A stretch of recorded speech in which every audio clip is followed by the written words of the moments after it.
दोस्तों, अरबपतियों की गिनती में भारत आज दुनिया के टॉप 3 देशों में शामिल हो गया। लेकिन जरा ये सोचो, भारत में अरबपति तो बढ़ते जा रहे हैं, लेकिन भारत में आज भी एप्पल या सैमसंग जैसा कोई भी ग्लोबल टेक ब्रांड नहीं है। सोशल मीडिया में भी हम फेसबुक, व्हाट्सएप जैसा कोई प्लेटफॉर्म नहीं बना पाए, न ही गूगल जैसा कोई सर्च इंजन बना पाए, और यहाँ तक कि एआई के क्षेत्र में भी लगातार पिछड़ते जा रहे हैं। इन सभी निराशाओं का एनालिसिस हम करेंगे हुरून रिच लिस्ट 2025 को सामने रखकर। ये लेक्चर आप लास्ट तक देखिए, क्योंकि यूपीएससी, एमपीपीएससी जैसी एग्जाम में ये आपके लिए बहुत महत्वपूर्ण होने जा रहा है। सबसे पहले जानते हैं हुरून ग्लोबल रिच लिस्ट क्या होती है। तो हुरून ग्लोबल रिच लिस्ट की बात करें तो ये एक रिपोर्ट है जिसमें दुनिया के अरबपतियों का डेटा सालाना जारी होता है। इसे हुरून रिसर्च इंस्टीट्यूट द्वारा तैयार किया जाता है। हुरून रिसर्च इंस्टीट्यूट जब रिपोर्ट तैयार करती है तो वो कंपनी की मार्केट वैल्यू जैसे कई पैरामीटर पर रिसर्च करती है। एक बात सिंपल है, जिनके पास अरबों डॉलर की संपत्ति है वो इस लिस्ट में शामिल होते हैं। मिनिमम $1 बिलियन आपको इस लिस्ट में शामिल होने के लिए अनिवार्य है। 2025 में इस रिपोर्ट के डेटा को देखें तो 2025 की लिस्ट में खास बात यह है कि दुनिया भर में अरबपतियों की संख्या बढ़कर हो गई है 3442।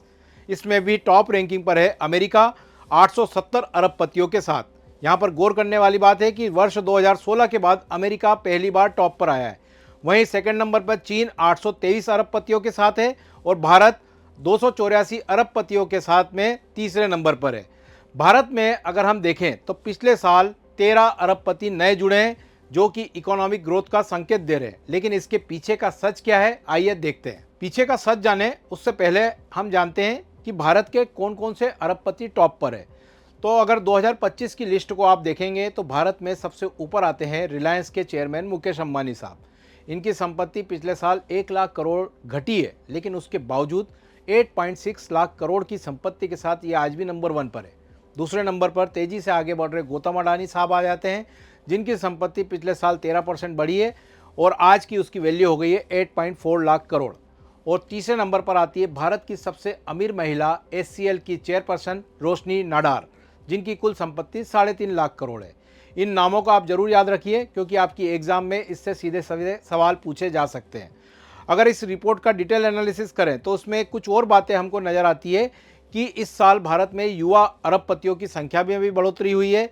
युवा अरबपतियों में रेजरपे के फाउंडर्स शशांक कुमार और हर्षिल माथुर का नाम सबसे ऊपर आता है। इनकी उम्र सिर्फ 34 साल है, लेकिन दौलत इनके पास है 8,643 करोड़।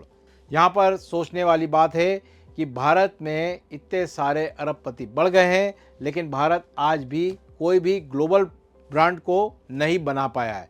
आखिरकार क्या बात है कि अरबपति तो देश में बढ़ रहे हैं, लेकिन ग्लोबल इनोवेशन में हम पीछे क्यों हैं, ये सोचने वाली बात है।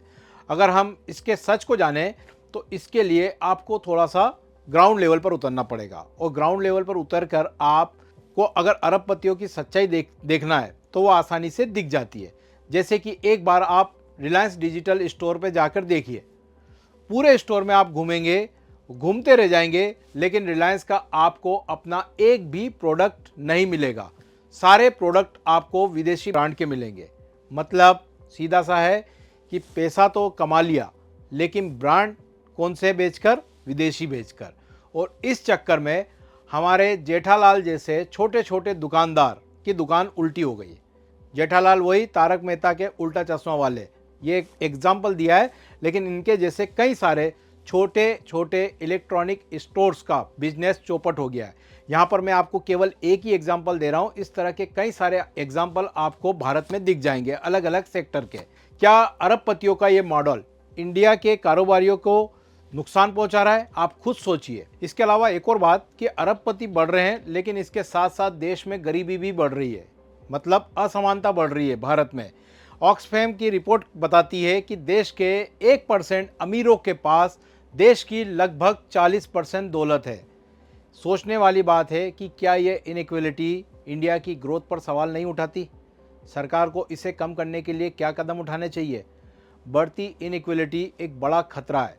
अब आप बताओ, क्या अरबपतियों की बढ़ती संख्या भारत की असली तरक्की का पैमाना है, या फिर हमें ग्लोबल इनोवेशन और लोकल बिजनेस पर फोकस करना चाहिए?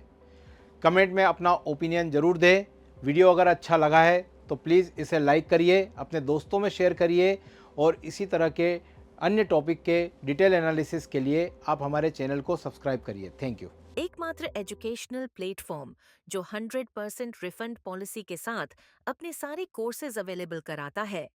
तो अपनी प्रेपरेशन को और भी बेहतर बनाने के लिए आज ही अथर्व एग्जाम वाइज के अन्य कोर्सेज परचेज करें। Thank you.